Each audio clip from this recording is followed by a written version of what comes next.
Hello, good morning. Welcome to Gaming Insight Daily for Wednesday, May 7th, 2025. I'm Steve Saylor. This is your daily show of gaming news, accessibility news, or updates about my life. I don't have coffee in my hands right now because I'm actually recording this the night before May 7th, so yesterday, because what happened, I recorded an episode of the podcast where I talked about the Gears of War Reloaded news, and I went on a pretty decent sort of tangent conversation about Gears, about Xbox, about PlayStation, about console wars, and the things I hate about them, and I thought it was going to be a really good episode. But then, as soon as I finished recording, the Grand Theft Auto 6 trailer dropped, and I was like, of course, I had to record my reaction to that and put that up yesterday. So, but I did not want to lose that episode that I recorded, so this is going to be that. So, I know I said so a lot. Enjoy this episode. This is from yesterday, so it's technically 2 days older news, but I hope you enjoy it. Please watch the whole thing. I would really appreciate it. And if you have any questions or comments about it, please let me know in the comments down below, and also make sure to subscribe too. All right, let's jump into that conversation. This is coming from the Xbox Wire. So this is Mike Crump, studio head at the Coalition, wrote this. Gears of War Reloaded comes to Xbox Series X and S, Xbox PC, Xbox Cloud Gaming, PlayStation 5, and Steam in summer 2025. No, I'm not sipping from my PlayStation mug right now. What are you talking about? Feels good. All right, let's jump into it. Gears of War Reloaded is a celebration of one of gaming's most iconic franchises, featuring 4K resolution, 120 FPS support, and the ultimate multiplayer experience with cross-progression and cross-play across all platforms. This is the definitive way to experience the game that started it all. As we approach the 20th anniversary of Gears of War in 2026, yes, that's right, you heard me correctly, the 20th anniversary of Gears of War next year, we're reflecting on what this franchise means, and it's about the stories we've told, the friendships we've built, and the unforgettable moments we've shared together. With Gears of War Reloaded, we're opening that door to more players than ever. Originally released in 2006, Gears of War Reloaded brings the full experience forward once again, enhanced for the latest hardware across multiple platforms, introducing the Gears of War franchise to a new generation of players. Developed by the Coalition in partnership with Sumo Interactive and Disbelief, Gears of War Reloaded launches August 26, 2025 for $39.99 on Xbox Series X and S, Xbox PC, Xbox Cloud Gaming, PlayStation 5, and Steam, and arrives on day one with Game Pass Ultimate on PC Game Pass. Play on Xbox Series X and S and Xbox PC with Xbox Play Anywhere. Gears of War Reloaded includes the full breadth of content from the Gears of War Ultimate Edition, delivering the most complete version of the original game to date. Players will gain immediate access to all post-launch downloadable content at no additional cost. This includes the bonus campaign act, all multiplayer maps and modes, and a full roster of classic characters and cosmetics unlockable through progression. Sorry, my whole screen just went blank for a sec. There we go. All right, built for brotherhood, Gears of War Reloaded is built for shared play. Whether you're teaming up or in split screen or jumping online, the campaign supports two-player co-op, and versus multiplayer allows up to 8 players. With cross-play across all platforms, you and your friends can squad up no matter where you play. And this is a key point: no Microsoft account required. That's going to be key in a second when I talk about this. However, signing in with a Microsoft account unlocks full cross-platform functionality. It enables cross-progression, so your campaign and multiplayer progress carries across devices. It also allows you to send invites and play with friends across platforms like Xbox to PlayStation or Steam to Xbox. No matter where you play, Gears of War Reloaded has been re-engineered to look and feel incredible. Players can expect 4K resolution, 60 FPS in campaign, 120 FPS in multiplayer, high dynamic range, Dolby Vision and 7.1.4 Dolby Atmos, 7.1.4 3D spatial audio, variable refresh rate, 4K assets and remastered textures. That's also key. Enhanced post-processing visual effects, improved shadows and reflections, super resolution with improved anti-aliasing. Zero loading screens during campaign. Ooh. That's a bold claim. From faster frame rates to deeper visual fidelity, every detail has been tuned to bring the original game into the present with clarity, smoothness, and immersion that matches the power of today's hardware. And whenever you play, we're meeting you with the best version possible. Gears of War Reloaded includes platform-specific features that makes the most of the hardware you already own to deliver a world-class Gears of War experience, faithful to the original, optimized for today, and made for everyone. Also, for Xbox fans, as a token of our gratitude to longtime fans, Gears of War Reloaded will be a free upgrade for players who purchase the digital version of Gears of War Ultimate Edition prior to today's announcement. Must have purchased the digital version of Gears of War Ultimate Edition prior to basically yesterday on May 5th. So you can't be able to jump into it now, even though it's not coming out yet, just as a heads up. A code for Gears of War Reloaded will be delivered prior to the launch of the game via direct message to eligible Xbox accounts. And for Game Pass Ultimate and PC Game Pass members, Gears of War Reloaded will be available as part of the Game Pass library at launch. This is huge. So let's kind of we're gonna take a look at the screenshots. So you can kind of tell that what the kind of the difference in resolution this makes. In the top right corner, you see the 1280 by 720 at 30 FPS. Then you see 1920 by 1080 at 30 FPS. You gotta remember, these are the so Gears of War the original was at 1280. Gears of War Ultimate Edition was at basically 1080 at 30 frames. And now the Reloaded is at 4K at 60 frames per second. That's wild. That's wild. All right, let's take a look then. This is the new sort of 4K asset. So you can tell it's still like dated, but at least it looks a lot more clear and a lot more like less fuzzy, because you know, like games around that time, it was a lot of blurriness, because you got to think when you're playing it on a smaller screen, it's not as blurry, but when you're playing it on a much larger screen, yeah, that blurriness kind of really comes into effect.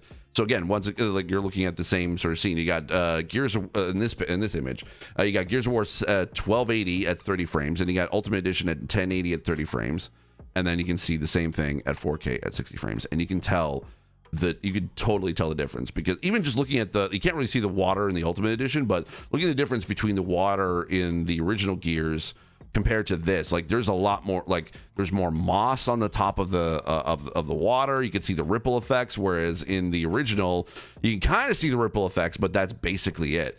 So there's a heck of a lot more detail in the 4K version than previously. So this is great. Now, there's a few things I want to talk about. Let's talk about the PlayStation aspect of this. And then we'll jump into the no Microsoft account required, because that also ties in.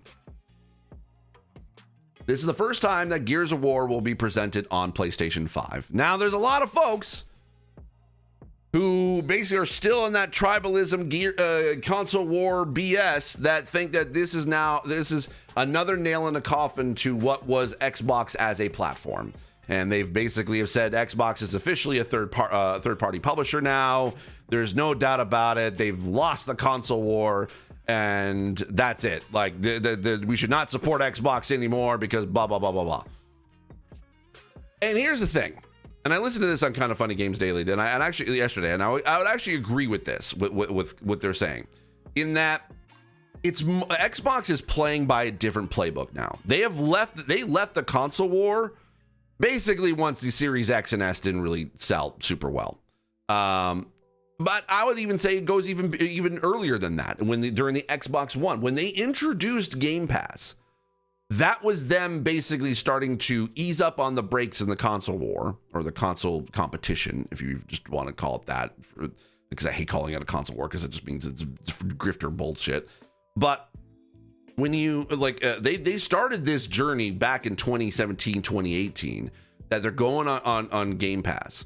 And and then leading up to today, where we're starting to see more games kind of being played on PlayStation. It's not to say that they're not giving up on hardware. They are. And those who are saying, well, they're eventually going to phase themselves out. No, just look at Microsoft just in general. They still make laptops.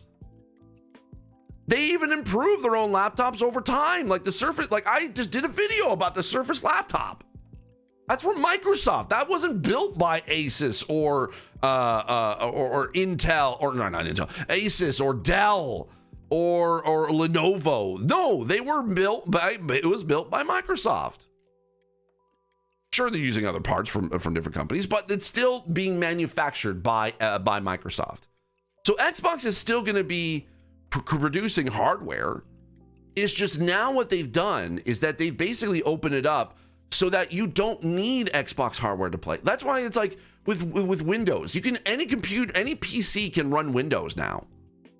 Will it run the best? Not really, but any PC can run Windows. That's what Microsoft's MO is. They basically like get it on as many devices as possible, including even handhelds, because we got handhelds with Windows 11 on them.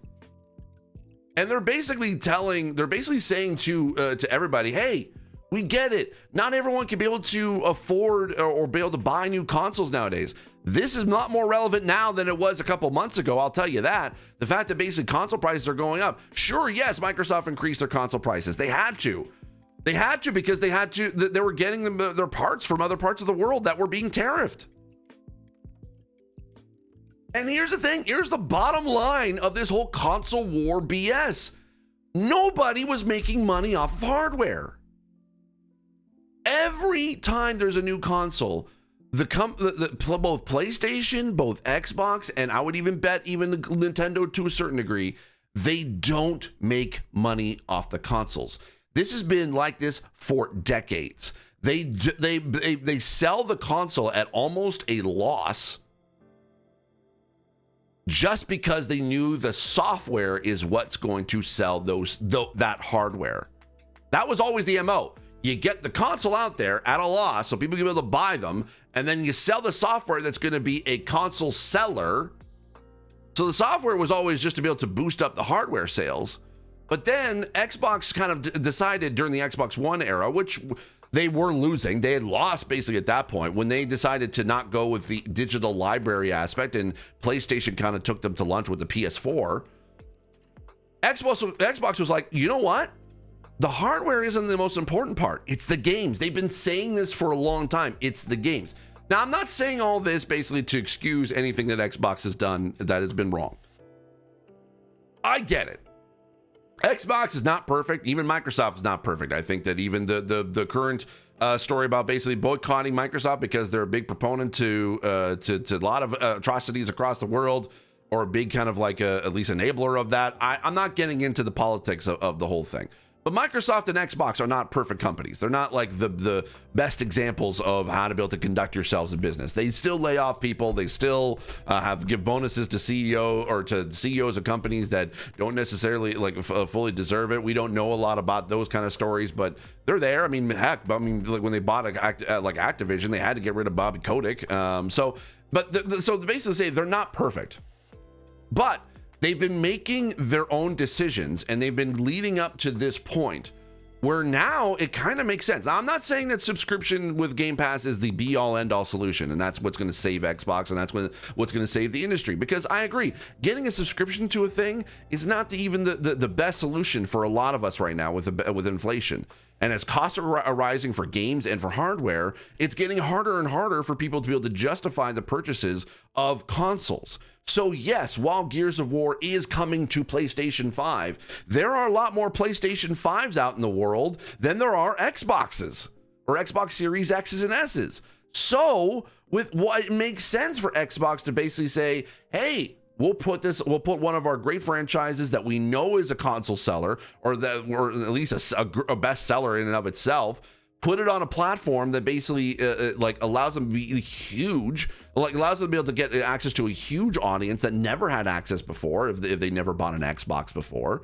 I mean, heck, it worked for Sea of Thieves. Sea of Thieves launched on PlayStation 5, and it drew in over 1 million new players. That's a huge influx for a games of service that's been around since 2018. I don't think they've had that much day one or at least month one signups for their game in the probably the last time was maybe the Pirates of the Caribbean crossover, but I'd be willing to bet probably not as many as there was with when they launched on PlayStation. So it makes business sense to be able to expand it. Now, to tie into this is also even a dig at PlayStation to a certain degree. This whole thing of basically with crossplay across all platforms, you and your friends can squad up no matter where you play, no Microsoft account required. If you remember correctly from last year when Helldivers 2 came out, they eventually were there like, oh yeah, you don't need a PSN account in order to be able to sign up. But then they tried to be able to include a PSN. You had to sign a PSN account was required to play it on Steam. They're causing huge uproar, mostly because a lot of countries in the world did not have PSN or did not have access to the PlayStation Network. So they basically locked out a lot of players from being able to play Helldivers 2. So by Microsoft saying that no Microsoft account required to be able to play crossplay. Now, there is some caveats, which I would honestly say Xbox kind of did the right thing about this. Signing in with them, however, and they say, however, signing in with a Microsoft account unlocks full cross-platform functionality and enables cross-progression so your campaign and multiplayer progress carries across devices. It also allows you to send on invites and play with friends across platforms like Xbox to PlayStation or Steam to Xbox. So what does this mean? Like, what does that whole thing mean? So yeah, having a Microsoft account, yes, allows you to be able to play, if you're on PlayStation, allows you to be able to play with your friends on Xbox or your friends on PC if they're on Steam. And that and you can save that progress across all those campaigns. However, if you're only on the PlayStation ecosystem and you want to be able to play with friends that's also on a PlayStation, you don't need a Microsoft account to play. That's their whole thing. Now, whether or not the progression with saves, I believe that still probably is the case. It just probably means you won't be able to play with your friends on PC or Xbox.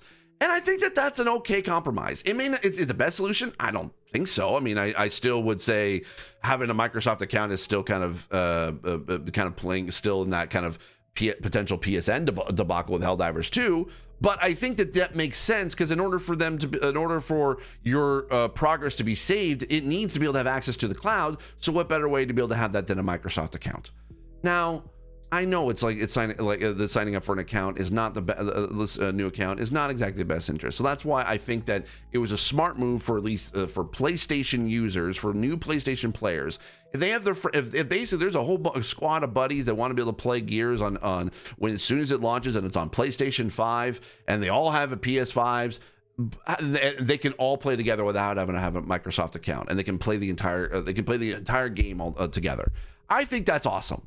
I think that is probably the best way to be able to like get folks in, because what it does is that now it's like, okay, once they get the taste of what Gears is like, also with the fact that with Indiana Jones and Sea of Thieves and Hi-Fi Rush, all these games that are coming to a PlayStation, what it's doing is that it's telling PlayStation players, hey, you want to be able to play this anywhere on any of your devices? We have a setup for that.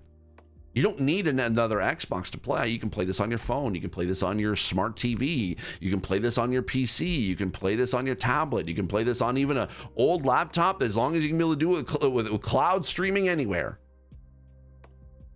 It basically opens up the Gears franchise to the entire to a brand new PlayStation audience. Because you gotta remember, this is just Gears of War remastered. Basically, it's what even though they call it Reloaded, it's Gears of War remastered. That doesn't include Gears 2, Gears 3, Gears 4, or Gears 5. And also, it doesn't necessarily include Gears of War E-Day. So, what do PlayStation players do? They play the first one. Hey, I like this. Is there any other games? Oh, there's a whole 2, 3, 4, and 5. And there's a new E-Day coming up? I need to play this. So what do? They sign up for an Xbox account. They sign up for Game Pass, or they at the very minimum, or they go and basically sign up for or go and buy and pre-order or buy, because you can buy Gears 2 through 5 right now. Even Gears Tactics, which is also a great accessible game. I fully think that deserves a lot more love. Gears Tactics deserves a lot more love in the accessibility community than what it what it did. It just deserves more love in general. But you can be able to play all those. And then if you want to be, if you give them a taste, oh, Gears 2, oh, I love the Gears 2, gotta play Gears 3, Gears 4, Gears 5. Oh my gosh, the E-Day's coming out. instant sign up for Gears Ultimate. And what Xbox has done is they've basically not said converted, they've been now opened up their platform, their ecosystem to more players. Oh my gosh, Ultimate has also Halo as well. They have all the brand new Fallout, or they have the new Elder Scrolls game, or all of these new games that are going to be coming to Game Pass day one. It just opens them up, PlayStation users up to their ecosystem. This is not news, by the way. This is just facts. And I fully believe that this is still a good move. I don't care. I don't care what people say anymore. Like if they're saying, "Oh, what does that mean? Nothing's exclusive anymore? Does that mean Halo's going to PlayStation X?" Yeah. Xbox is playing by a different game now. And it's now more relevant than ever. Basically, with console prices going up, game prices going up, Game Pass is right now still the same price, thankfully, but I would probably be willing to bet that's going to go up at some point. So, as games are getting more and more expensive, having access to a library of hundreds of games for a fee per month. Because here's the thing, also as well, and I'm not saying this is the best solution either. If you're like, oh, Gears of War E-Day comes out, okay? You sign up for Game Pass for like $23. You can be able to play for $23 a month. You can play that game in a month, and what did you spend? $23. And if games are like $80 by the time that the E-Day comes out, you saved yourself $60 just by basically paying $23, and you just have a month to play it. That's not bad. Like, granted, not the easiest and the best solution. I know there's a lot to that. But, I mean, it kind of makes sense to me. And this is someone who also is like very struggling with like money right now. Like I need to be able to save as much money as possible.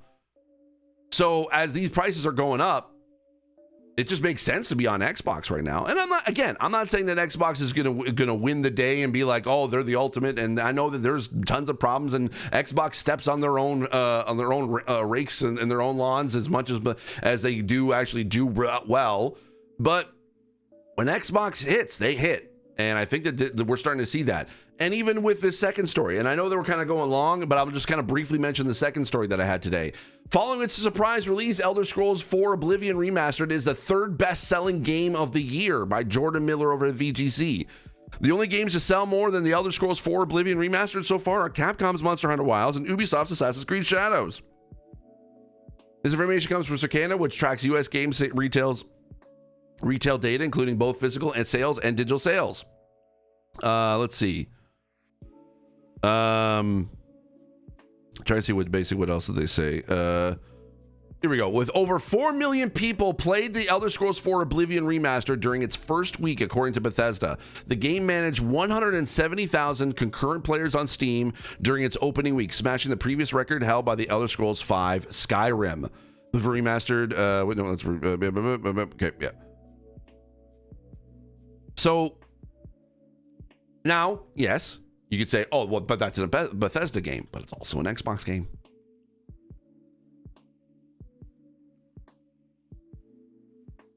And what did they also do? They released this on PlayStation 5 as well as Xbox. I don't think this is like the ultimate, like this proves my point, but Xbox is playing by a different playbook now. And are they going to be the hardware behemoth come the next console generation? Probably not. They're still going to release a new generation console. That they've already kind of confirmed that, and there's still the handheld still to come. So they're not out of the hardware business. They're still going to make hardware. Again, Microsoft has already shown that that's their playbook.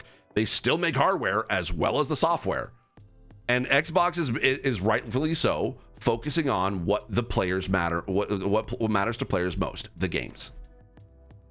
No one cares about the console anymore. No one cares. Like, they all pretty much play the same. Like, I know that there's different sort of architectures and all that stuff, and different ways to be able to design for one console versus the other. I know that, but pretty much they're running the same specs and the same. There are pretty much, there's minimal sort of difference between the graphical and performance fidelity from an Xbox Series X versus a PlayStation 5 in comparison to even a PC of that equivalent sort of specs. So I would probably be willing to bet that probably the next the next innovation for console is more likely going to be in the handheld side, because the next generation console, sure, it's going to be beefier, it's going to be faster, it's going to be more graphic fidelity, but we're kind of already at that point being like, isn't it already? Like, I can't tell the difference between I can't tell the difference anymore about like what game was like the best looking or what wasn't. Like, there's very minimal difference now. Like, there was an obviously difference in the old console days of like going from like an SNES to an N64, and then from from like a PlayStation 1 to a PlayStation 2.